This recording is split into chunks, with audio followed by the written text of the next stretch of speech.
Hey guys, welcome back to another video on the channel. And before we even start discussing any Newcastle United news in this video, I just want to say first up, thank you so much for 25,000 subscribers. That is just incredible. So thank you. It really does mean everything to me. Words can only describe so much, but I would never take your support for granted. It really does mean a lot. So cheers. And obviously you'll be able to sit here and just live my dream is just mad. So yeah, thank you so much for your support, guys. And regarding subscribers, if you're new to the channel, make sure to head down there, hit that subscribe button, join the journey. Every bit of news, every bit of transfers, whatever video may be, you will get notified for it if you hit that subscribe button. And secondly, if you can also smash that like button down below and leave your thoughts in the comments section. Again, it will help out the video, and obviously I'll get back to answer all you guys' comments. But one final time, thank you. But anyway, as you can see, wearing the St. Maximin headband today. I'm in a good mood. There's a lot of really big transfer news regarding Newcastle. Huge news regarding one player in particular broke yesterday, so we'll talk about him in a bit. But as well as that, we've got Botman speaking out about Newcastle United, and things are really starting to notch up to that next level, and I'm excited to talk about it. But anyway, enough beating around the bush, let's get into it. First off, not Newcastle United related, but I think everyone's mentioned this, to be honest. Johnny Depp, of course, being from Pirates of the Caribbean, him actually winning his court case yesterday and celebrating in Newcastle with something. I mean, what's even going on anymore? I don't know what's going on there. That would have been some sight to see if you were out in Newcastle yesterday. But yeah, I mean, stuff like that happens in Newcastle all the time, just mad stuff. So yeah, I definitely want to visit if you've never been before. Fair play to former Newcastle United manager Pardew yesterday for walking away from his job due to fans of his club actually throwing bananas towards one of his own players on the pitch. I mean, what a disgrace that is. I mean, in 2022, how is racism still so blatantly obvious? And when you watch England World Cup qualifiers, for example, I think that's when you can say it's so blatantly obvious. It just happens so often. It happens on a seasonal basis as well. Until the authorities take action, it won't change. And they don't take action because it continues to happen. It's not good enough at all. It's 2022. It's no longer the Stone Age. Why are we still judging people on their skin colours? It's a farce. It's an absolute farce, and it's a shame to see Pardew having to walk away from his job from it. But well done to him for doing the morally right thing, because it's a joke and it won't change until actions are taken. But yeah, congratulations to Pardew there for doing the right thing. Quickly regarding signed shirts, because I've been getting quite a few messages lately about how to get signed shirts when you're not at the training ground. Well, the foundation this weekend on eBay is actually doing an auction for Newcastle United first team shirts. So obviously all the money from that will actually go back into the foundation, which will benefit Newcastle United more. So if you're desperate to get yourself a signed shirt, and just go on the eBay auction, try and get yourself some. But there's a heads up for you there, because I do get that question quite a bit. Let's get into one of the big topics now, Botman. If you're a Newcastle or AC Milan fan, you should be excited, because Botman today has confirmed that he will join one of the two clubs. He has received an offer from both the clubs, and he does not want any more offers. He is happy with one of the offers there. Which one will he accept though? He wants better competition, so he will leave the French league to either go to the Premier League or the Serie A. Does he want the Champions League football at AC Milan, or does he believe in the project at Newcastle?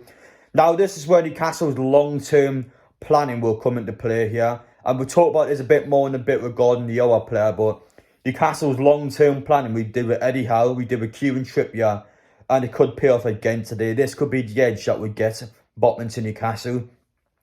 And this is speaking to the player in advance. We didn't get him in January, but we made it clear to him in January that we wanted him. Don't forget, he wanted to sign in January. I've said it a million times now. I'm not going to say it again. But Botman did want to join this club in January. There's evidence to prove that. And hopefully, he still wants to do that. AC Milan, I think, also want them in January, but they're a bit stronger now with how they came across. But what will it take to get him in? I think we can do it. I'm confident we can do it. Newcastle clearly still want him. I know some people complain about the fact that he's a left footer, the same with Dan Burn. But listen, the club's not interested in that. They still want to sign him. That's a fact, and it's been proven in the media, so we stop complaining about that. But yeah, what will the club do though? Will he join Newcastle? I'm confident, I'm confident. We'll keep an eye on this one for sure, but listen, be excited for this one. And if he doesn't join, it's not the worst thing in the world, because there will be plenty more fish in the ocean. Amanda Stabley once again with another amazing act towards Newcastle United staff members at the club. Now, this is the first time in several years that non-playing staff members actually received a pay rise. I mean, the first time in several years. I mean, I know the previous one I was a bit cheap, but come on, that's a bit harsh. But it's great to see Amanda Stevie coming in and fix all the problems that the club had. As I said before, it's about making Newcastle United. That's not just on the pitch, not just regarding all the different teams, but every staff member that works for the club as well, or works in and around the club.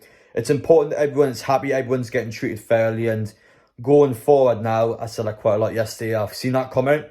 But going forward now, it's going to be very big because it allows the staff members to actually do their job and they get sufficient funding to be able to live off it. So, yeah, it sounds quite basic, but we should have had this stuff done already. And it's great to see that the owners are clearly taking their staff members' interest into account. One really interesting fact that the Athletic has actually pointed out is Newcastle's age chart. So every player in the 25-man squad, we show the graph on the screen here, not a single one of them is below the age of 22. Take that into account, that is just mad. The majority of them are either out of their prime now or they're in around towards the end of their prime. So a lot of these players are starting to age quite a bit. At the minute now it's fine, but in a couple of years' time that might change. And something Newcastle do need to look at is creating new stars. I've said this in the past regarding the youth team. Our biggest problem with the youth team is we can't create new stars. There's nobody in that squad, with the exception of Eddie Anderson, that's even going to get a sniff of the first team for what I've seen.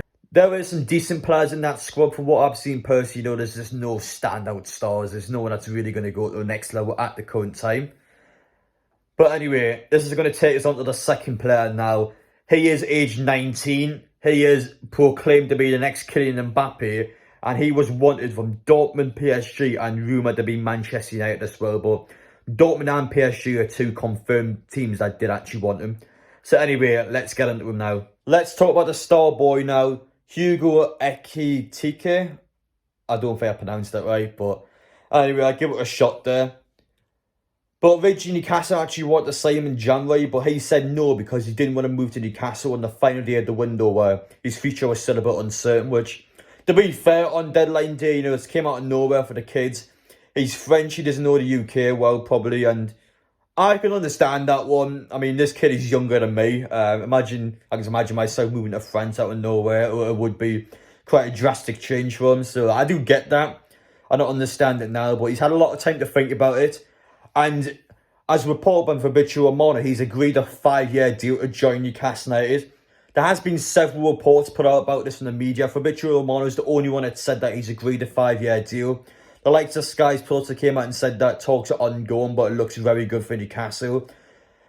Keith Downey also said Newcastle would be looking to sign more than one striker in this window, which has conflicting reports from other people now. So I'm just going to have those two on the screen because I can't be asked to keep telling you to believe this one, not to believe this one.